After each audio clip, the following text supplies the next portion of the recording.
Gene, I am Stas Margaronis. I'm the California Ports reporter for the American Journal of Transportation. And our guest today is Gene Seroka, Executive Director of the Port of Los Angeles. And I am accompanied by George Lauriat, Editor-in-Chief of the American Journal of Transportation. Gentlemen, welcome and thank you for joining us. Thank you, Stas. Thank you, Stas.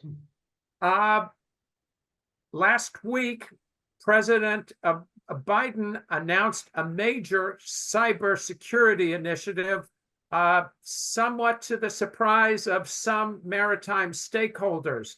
I was wondering whether you could give us your feedback about what kind of problems the administration saw in moving this initiative so quickly and in discussing a $20 billion price tag associated with it. Yes, Stas, this has been an interesting topic over the last several days and week. I think, number one, it's a wake-up call for all of us in the port and supply chain industry. Here at the Port of Los Angeles, we opened up the nation's first cybersecurity operations center back in September of 2014, aided in part by a grant from the United States Department of Homeland Security. Last year, this Cybersecurity Operations Center, or CSOC as we call it, stopped nearly 750 million intrusion attempts, an average of about 63 million intrusion attempts per month that we stopped. Now, the work in this area also led us to create one of the world's first cyber resilience centers. And think of that as an early warning system. It allowed us to bring about 24 private sector partners in, including our dock workers with the International Longshore and Warehouse Union, along with marine clerks, FOR members, and others, to help work together with the private sector to stop intrusions in their spaces. And so far, co-created with IBM, the Cyber Resilience Center has stopped 6 attacks onto private sector interests that they were unaware were targeting them. So this work needs to be replicated across ports throughout the nation.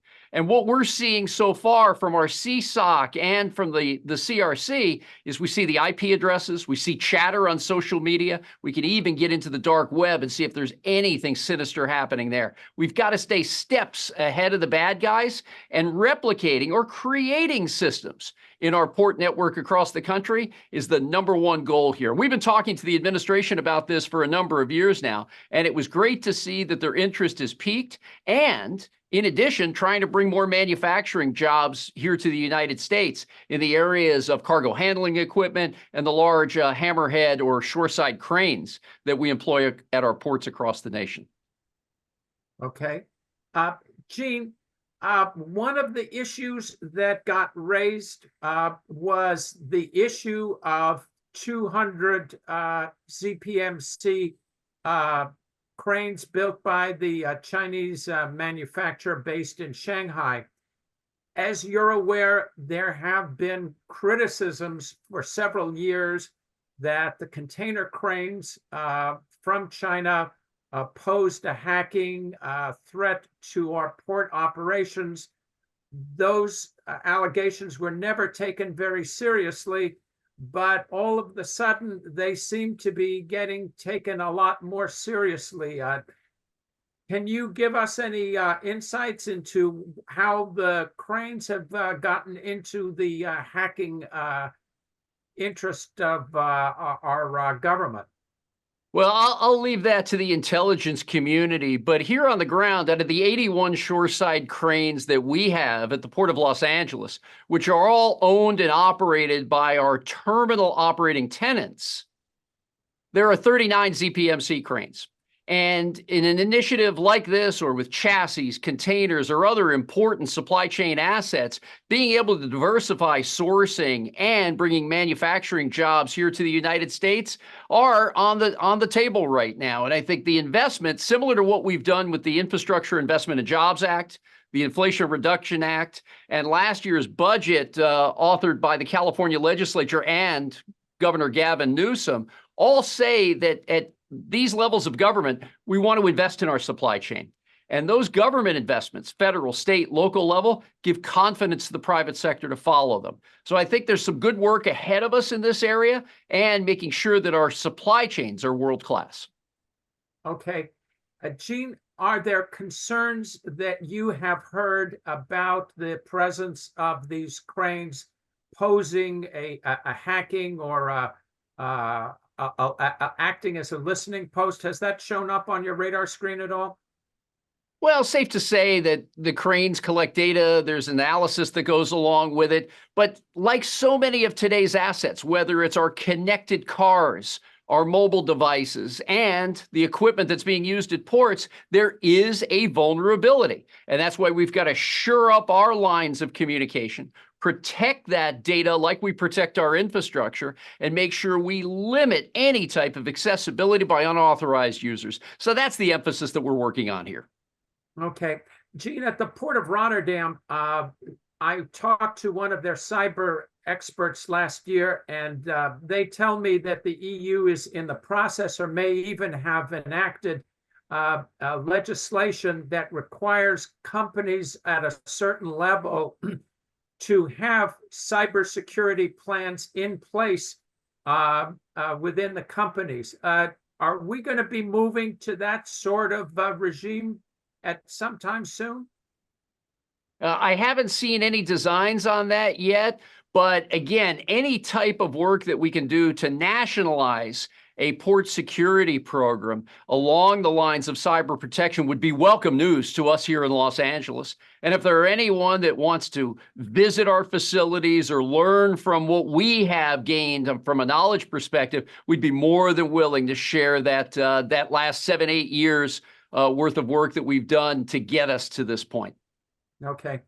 And finally, on this subject, Gene, the issue that some people have been seeing is that there's discussion and there's a proposal out there to replace existing cranes with U.S. built cranes, or at least cranes built by U.S. allies. Is that a prospect that we could be seeing at our ports? Hey, we'll have to see. This is not a transactional business when it comes to purchasing the capital equipment, as you know, Stas. And realistically speaking, having more competition in the market could lead to better price and better service. And I think part of that also is the American interest in the supply chain. Never before have we been front of mind to so many folks, whether it be the media, our neighbors, or government officials when it comes to supply chain work. And that was really penned by what we all witnessed during the COVID-19 crisis. So to have an idea of what can be done better, people who want to invest in this industry, bring more jobs here to American shores, I think, again, it's a pretty good move, and I'll be very curious to see the private sector interest in this space. Okay. One last thing, Gene. Some people reacted to the president's executive order by saying that there had been inadequate consultations. Were you members of your maritime security stakeholder group? Were you aware of these proposals before they came out?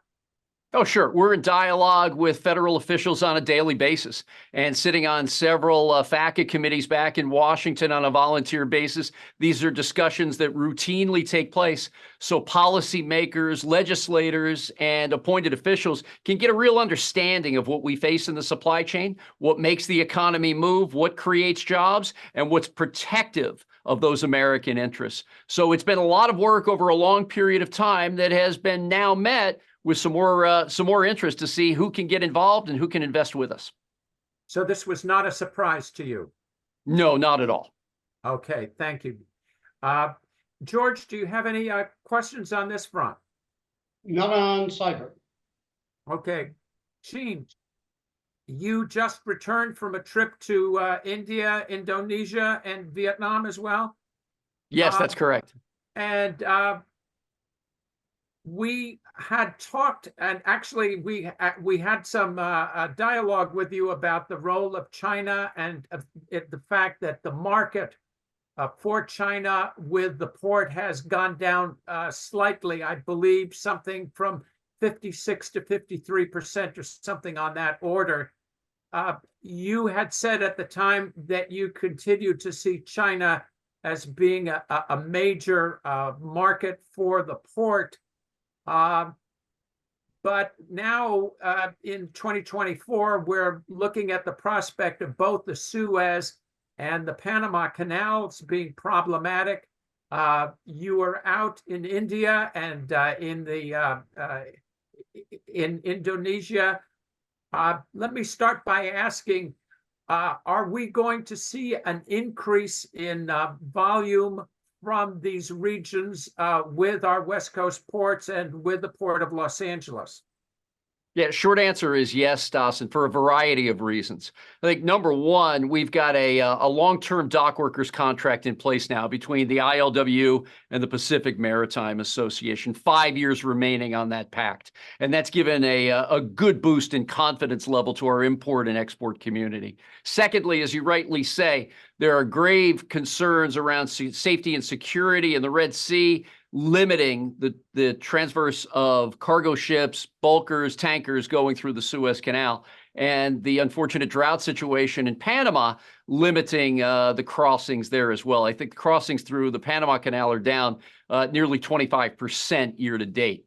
Now, the Port of Los Angeles is not one to profit off of others' misfortunes, but we are here to help our American economy keep moving in the right direction and to support those import and export companies that rely on us so much. It reminds me of when I was working in the Middle East in the private sector, and we were faced with the Somali pirates and their interest going after cargo ships, spending an inordinate amount of time meeting with NATO officials in Djibouti, working with allied forces and companies across the industry spectrum to make sure that the safety and security of our crews was job number one. Now, what it may come down to in the longer term are economics. Receipts for both canals are down, and prices and the gap between West Coast and East Coast prices has widened to the most in recent memory. So as you know, we're right now in the middle of our traditional Trans-Pacific contracting season, which will go for the next 6 or 8 weeks. And if those price gaps stay wide, we have a shot to bring in some more cargo this way, again, to help these import and export companies. Realistically speaking, I don't see an immediate end to the security crisis in the Red Sea and the Middle East, and there's more to it than was when I was living there, with the terrible and ongoing problems in the Middle East overall, and added on top these Houthi interests that are going after cargo vessels. So that's going to take some time to work on diplomatically, as well as from a protectionist standpoint, to ensure safe passage of these vessels and to enhance global trade. And not knowing when we'll be able to fill up that third lock of the canal with good water, the Panama Canal Authority folks are switched on. They're doing everything they can to get the cargo from the Pacific side across to the east using the Panama Railroad. It adds time and it adds costs, but they are working hard to make sure that nothing impedes trade going through that passageway. So there probably will be some more cargo. What I learned in India and Southeast Asia was that more and more companies were starting to make bookings for cargo to come here to Southern California. Again, price gaps, transit time, and need for their products in the United States marketplace were the three key drivers in their decision-making. What I don't see yet are vessel services being deconstructed and pointed toward Los Angeles. We're just seeing higher utilizations and fewer voided or canceled sailings in Asia. It also looks like we're going to have a pretty quick bounce back from the traditional Lunar New Year holidays, and the bookings are already starting to pick up following the traditional plant closures, so folks can go back to their hometowns and celebrate with family and friends. So things are looking up. It's my estimation that Q1 this year, we'll see a 20% increase versus the same period last year. Okay. Gene, do you see a possibility that with the bigger container ships now coming online, that some carriers may end up finding that they don't need to go through the Suez Canal? Well, interesting. What we're seeing now to keep these services that traditionally go through the Suez on a fixed weekly basis, some of the new build capacity that's coming online is being put into those existing services. And please remember, this is Europe's lifeline to the manufacturing base in Asia. It's a smaller percentage of American imports and exports, but nonetheless, very important to us as well. But adding more vessels in is more capital that's being deployed in that particular sector. The additional transit time, again, estimated 10, 14, in some cases, even as much 21 days longer on that traditional 75-day loop back and forth, and then the extra fuel burn. Not only is that much more expensive, by some accounts up to $1 million per vessel voyage, but also on an environmental basis. As all of us are working with the IMO and other concerned interests to try to reduce vessel emissions, this is going to increase it. So there's a lot of complexity here, and not just simply on draft paper of origin departure date, destination arrival date. A lot for all of us to contemplate here. Okay, Gene, in terms of China, we've had this discussion and it's been ongoing. There's been a little bit of a switch in your market share. People have been talking for years about sourcing outside of China for a variety of reasons. Do you see a fundamental change going on in our trade volumes coming to and from China? I do see this as a constant point of conversation. Most of the supply chain executives and C-suite folks that we visit with are all talking about a China plus one strategy.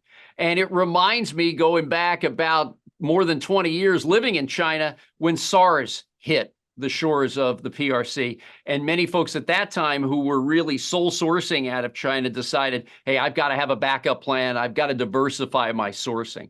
Now, this time around, it's been because of political pressures, tariffs, retaliatory tariffs, trade tensions, as defined by some. We're also seeing China make investments in other countries, whether it be Mexico, Vietnam, Indonesia, the Southeast Asia countries as well. So there's a lot of work going on here. But what's pretty clear is that China will remain a dominant trading partner of the United States. These relationships go back 4 and now almost 5 decades. They're not just torn apart or decoupled immediately.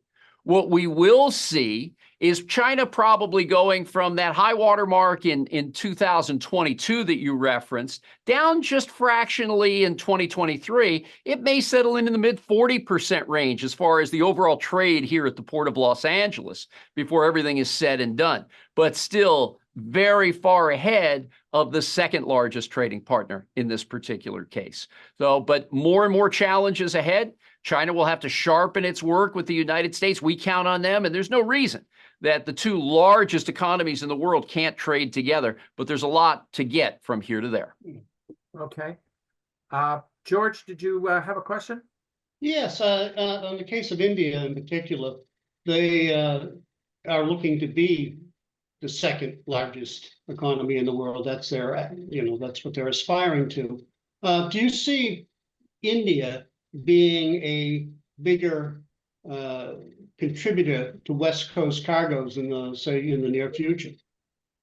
Yeah, I think it's going to be an interesting view. And having covered India as part of my private sector career and working there extensively during my time with APL Logistics, interestingly enough, going back was quite a unique education for me. Our friend Waldo Basilia at APL Logistics organized a series of supply chain symposiums, and we talked with a number of customers. In fact, in that trip from India to Southeast Asia, I visited with representatives from about 140 different organizations, both government and private sector. But what we see in India are a couple of factual points. Number one, it's got a larger middle class than the entire population of the United States. Great educational system and some very, very bright young people coming out of universities and today in the workforce as well, capitalizing on the finance industry, investment, and some of the other functions that have been known now to be sourced in India, whether it be on payroll side, coding, technologies, et cetera. So there's a lot of work going on to bolster that economy in a domestic fashion. What I do see, though, is a stark difference between manufacturing in China and that in India. The last full year recap was that China exported about 245 million container units. India exported about 17 million container units. Jeez. So there's a stark gap in sheer volume, and the infrastructure from manufacturing to logistics to the ability to capture a customer market. So that's a work in progress. And again, I think that the capabilities on the ground there are tremendous. Difficulties with weather and road, rail, and ship infrastructure also have to be worked on. Again, you go through monsoon season, roads get washed out, you've got to rebuild almost every year in the same areas. So that's work. I know that President Modi and his cabinet, who have been really good to us in the supply chain field, continue to make a priority. And you'll see, again, market improvements in the areas of customer acquisition and the ability to get goods there.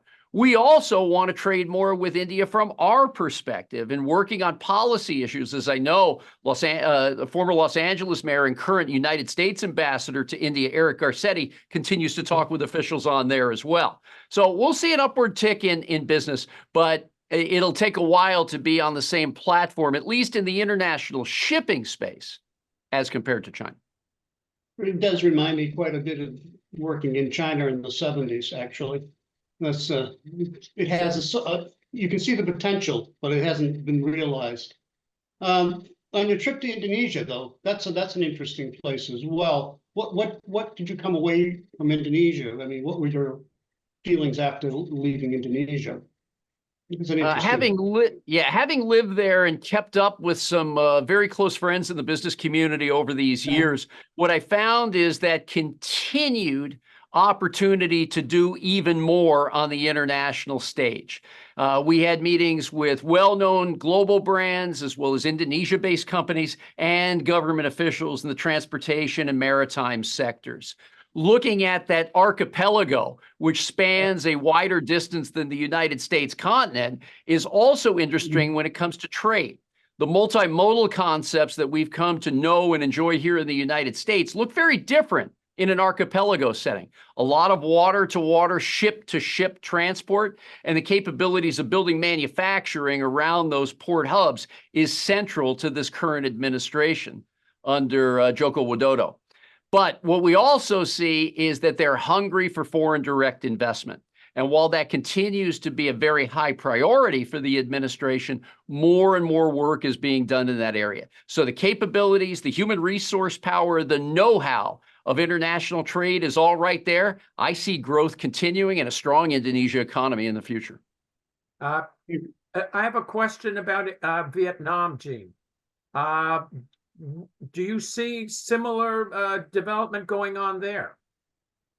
Probably even a little bit faster. Now, Vietnam was the recipient of early investment from Nike, as you both know, in the footwear side as well as the apparel work. And today they're probably still, I believe, in the top 2 of export companies. But more and more folks looking towards Southeast Asia and looking to that diversification strategy, a lot of folks have been led to Vietnam. I was really encouraged by the work that's being done up north in Haiphong, and the traditional river port being expanded to handle larger vessels, and a burgeoning manufacturing hub around that northern port city. In addition, down in Ho Chi Minh City, continued work at places like Vietnam International Container Terminal around that manufacturing hub continued to be a steady stream for exporters to capitalize on. And then down in the Kai Mep area, there are still plans to improve infrastructure to get from that central factory base down along the Mekong Delta to do some more work on import and export out of the port's terminal facilities. So they're here again. They've got a great spotlight on them, international companies coming looking to do more business, and an infrastructure plan that seems to have a very strong appetite for growth. Very encouraged by the work that's happening on the ground. I have, if we have time, I think I've got one more question. When you were in Singapore, did you have a chance to look at the new container terminal? Yes, I was in Singapore last August, and I'll be heading there again at the beginning of April. And the move out to the Tuas area with the new container terminal The outgoing CEO, Tan Chong Ming, was able to show me from his office building the development and then the plans on their engineering charts. Absolutely spectacular work in moving the downtown Brawny terminal out to the west side of the island, and the investment that the government of Singapore is making.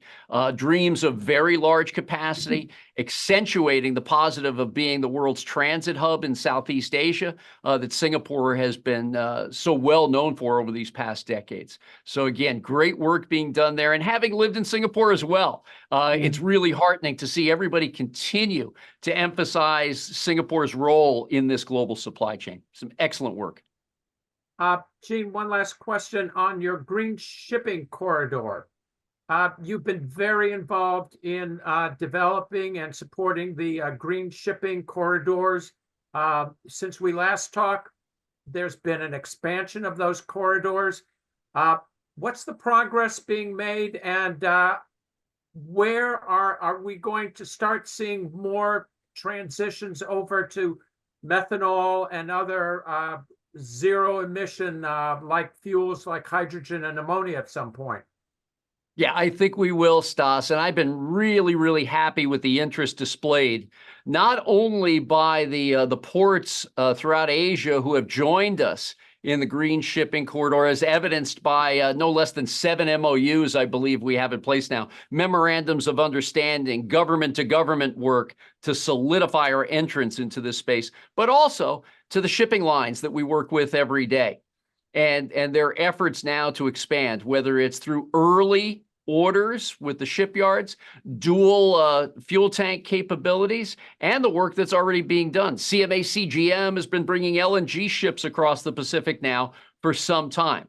And while it's not quite where our goal lies, it sure is reducing pollution as they traverse the Pacific, which is job number one for us every day. You've seen that Maersk, as has been reported in the press, has ordered 16 methanol-capable vessels. And I believe their first one, a 2,500 TEU ship, was just launched in short-haul trade, so to begin that experimentation. And we're hopeful and working with the company that someday in the not-too-distant future, we'll see a methanol ship traversing here to call it APMT's Pier 400. So there is work. I'm super encouraged by the want and the desire to get to this space, but just like everything else, this is innovation. And we're going to need to test. We'll probably fail on a couple of occasions, but we'll fail forward. We'll take the learning back to the engineers and the scientists to see how we can perfect this transition to a cleaner propulsion system in the ocean-going freight. I was just on a conference call this morning with the leadership from the International Association of Ports and Harbors, whose #1 strategic objective is to continue the ongoing work with the International Maritime Association on fuels and capabilities, green shipping corridors, and cleaner ships, along with cargo handling equipment, harbor craft, and everything else that we're trying to do here in Southern California, expand that towards a more global footprint. So I'm very pleased by the consideration of others who may not have joined into the corridors yet, but are closer than ever before. Very good. Gene, I want to thank you very much for your time. And as always, you are an encyclopedia on a number of issues, not only because you're at the nation's first port, but you've lived and worked in so many of these places. And we very much appreciate all of your insights and help, and wish you a prosperous 2024. And the same for you, Stas and George. I also would say thank you for your coverage. You're always accessible, and you're always out there in front telling the story of our industry. We greatly appreciate that. Thank you very much. Thank you very much. And that is it for us from the American Journal of Transportation. Our guest was Gene Seroka, Executive Director of the Port of Los Angeles. Thank you all very much, and see you on our next visit.